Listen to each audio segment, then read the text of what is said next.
Hi everyone, welcome back to my YouTube channel, and today we are diving into the 6th chapter of Genesis. So if you're new to the channel, make sure you hit the subscribe button and the notification bell so you won't miss on our next videos. So this chapter is a pivotal chapter where we see the increasing corruption of humanity and God's decision to bring judgment upon the earth through a flood. However, amid the distraction, we also see hope as God prepares to save a righteous man, Noah, and his family. This chapter introduces deep themes about sin, judgment, mess, and God's plan to start anew. So let's read from the book of Genesis chapter 6, then we'll dive into the breakdown. So let's read together from the book of Genesis chapter 6, from verse 1 to the last verse, the theme, the wickedness and the judgment of men. Verse 1, Now it came to pass, and when men began to multiply on the face of the earth, and daughters were born to them, that the Son of God saw the daughters of men, that they were beautiful, and they took wives for themselves of all whom they chose. And the Lord said, My spirit shall not strive with man forever, for he is indeed flesh, yet his days shall be 120 years. There were giants on the earth in those days and also afterwards, when the Son of God came in to the daughters of men, and they bore children to them. Those were the mighty men who were old, men of renown. Then the Lord saw that the wickedness of men was great in the earth, and that every intent of the thought of his heart was only evil continually. And the Lord was sorry that he had made men on the earth, and he was grieved in his heart. So the Lord said, I will destroy men whom I have created from the face of the earth, both men and beasts, creeping things and birds of the air, for I am sorry that I have made them. But Noah found grace in the eyes of the Lord. Noah pleases God. This is the genealogy of Noah. Noah was a just man, perfect in his generation. Noah walked with God, and Noah begot 3 sons, Shem, Ham, and Japheth. The earth was corrupt before God, and the earth was filled with violence. So God looked upon the earth, and indeed was corrupt, for all flesh had corrupted their way on the earth.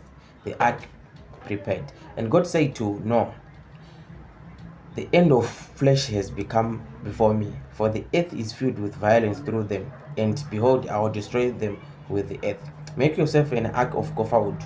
Make rooms in the ark and cover it inside and outside with pitch. And this is how you shall make it.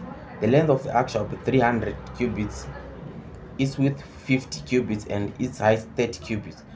You shall make a window for the ark, and shall finish it to a cubit from above, and set the door of the ark in its side. You shall make it with lower, second, and third desk. And behold, I myself am bringing flood waters on the earth to destroy from under heaven all flesh, in which is the breath of life. Everything that is on the earth shall die. But I will establish my covenant with you, and you shall go to the ark, you, your sons, your wife, and your son's wife with you. And of every living thing of all flesh you shall bring 2 of every sort into the ark, to keep them alive with you. They shall be male and female, of the birds after their kind, and of animals after their kind, and of every creeping thing and the earth after its kind.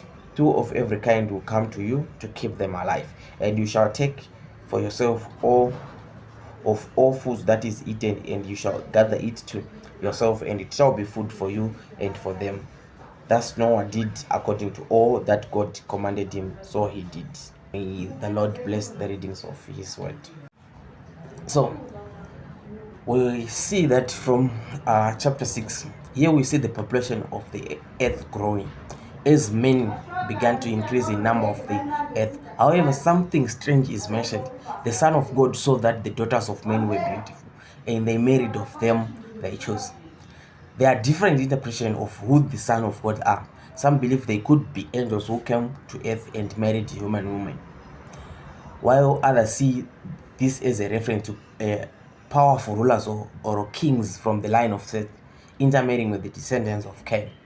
Either way, the point is that humanity is growing more corrupt, and the boundaries are being crossed in a rebellion against God's created order. So verse 3, God responds to this increase in corruption by saying, my spirit will not contend with humans forever, for they are mortal. Their days will be 120 years. This could mean two things: that God is limiting human lifespan, or that he is giving humanity 120 years before the judgment of the flood comes. Either way, this is a warning that God is patient with humans sinful is running out. Verse 4, the Nephilim are mentioned here and described as heroes of old, men of renown. These mighty figures are another source of mystery in this chapter. Some see them as offspring of the union between the Son of God and daughters of men.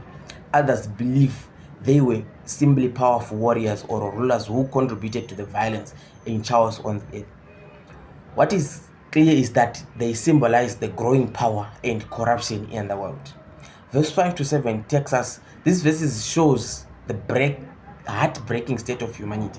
The Lord saw how great the wickedness of the human race had become on earth, and that every inclination of the thoughts of human heart was only evil all the time.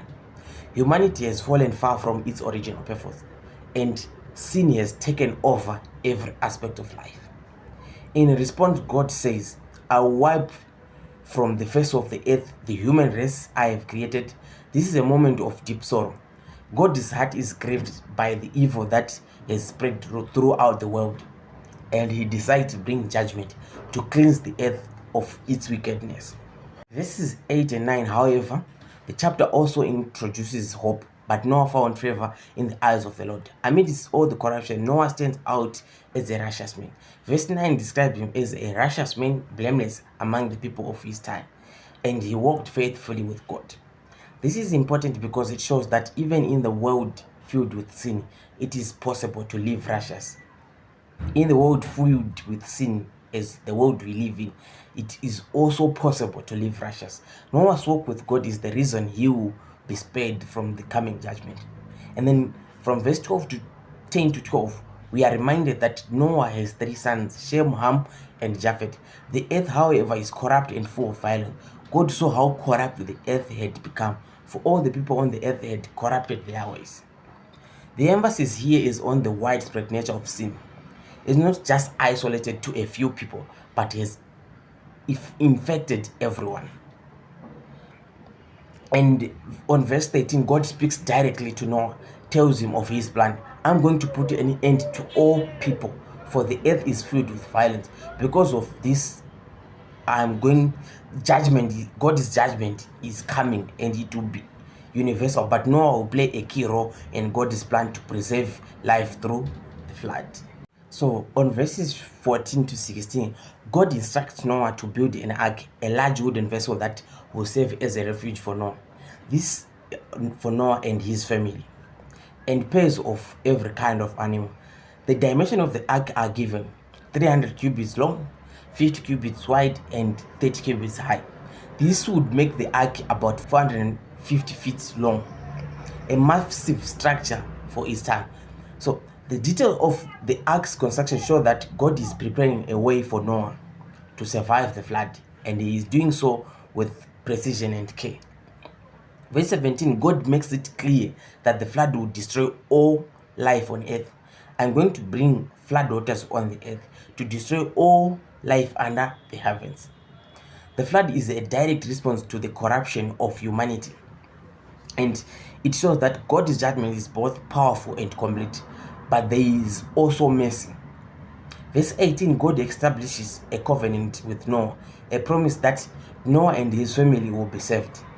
This is the first time the word covenant appears in the Bible, and it's significant because it shows God's commitment to preserving life and maintaining a relationship with humanity, even in the face of judgment. On verses 19 to 21, God instructs Noah to bring 2 of every kind of animal, male and female, onto the ark. He also tells Noah to gather food for himself, his family, and the animals. This part of the chapter highlights God's desire to preserve not just humanity but all living creatures.